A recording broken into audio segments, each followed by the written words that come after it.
नमस्कार, आप देख रहे हैं हमारी खास रिपोर्ट। बिहार की राजनीति में आज एक बड़ा राजनीतिक भूचाल देखने को मिला। लंबे समय तक राज्य की राजनीति पर छाए रहने वाले नीतीश कुमार के दौर के बाद अब सत्ता की कमान बीजेपी नेता सम्राट चौधरी के हाथों में आने जा रही है। बीजेपी विधायक दल और एनडीए की बैठक में उनके नाम पर मोहर लग चुकी है और अब बिहार के नए मुख्यमंत्री के रूप में शपथ लेने जा रहे हैं। यह बिहार की राजनीति में ऐतिहासिक पल माना जा रहा है, क्योंकि पहली बार बीजेपी अपना नेता राज्य के मुख्यमंत्री पद पर तक पहुंच रहा है। लेकिन इस पूरे घटनाक्रम में सबसे बड़ा सवाल यही उठ रहा है कि क्या सम्राट चौधरी मूल रूप से भाजपाई हैं।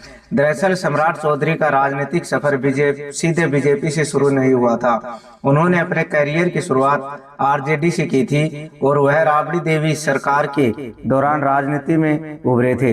इसके बाद उन्होंने अलग अलग राजनीतिक पड़ाव पार किए और आखिरकार बीजेपी का दामन थामा। यही वजह है कि विपक्ष लगातार यह सवाल उठा रहा है कि जो नेता मूल रूप से बीजेपी विचारधारा से नहीं जुड़ा था, उसे अब बिहार की सत्ता की कमान क्यों दी गई।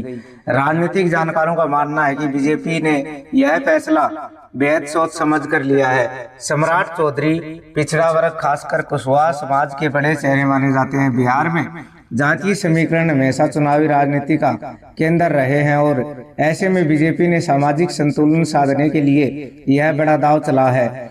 दूसरी ओर विपक्ष इसे बीजेपी की रणनीति मजबूरी बता रहा है।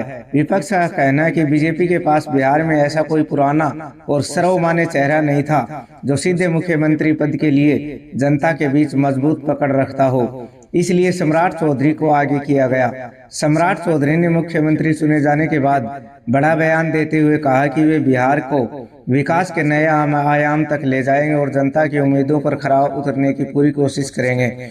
उन्होंने प्रधानमंत्री नरेंद्र मोदी और पूर्व मुख्यमंत्री नीतीश कुमार का आभार भी जताया। अब सबसे बड़ा सवाल यह है कि क्या सम्राट चौधरी बिहार में बीजेपी के लिए नया राजनीतिक अध्याय लिख पाएंगे? क्या वे नीतीश कुमार की विरासत को आगे बढ़ाएंगे और क्या जनता उन्हें बिहार का नया चेहरा स्वीकार करेगी? इन सभी सवालों के जवाब आने वाले दिनों में बिहार की राजनीति में मिलेंगे। आपको यह हमारी यह रिपोर्ट कैसी लगी? कमेंट बॉक्स में अपनी राय जरूर लिखें।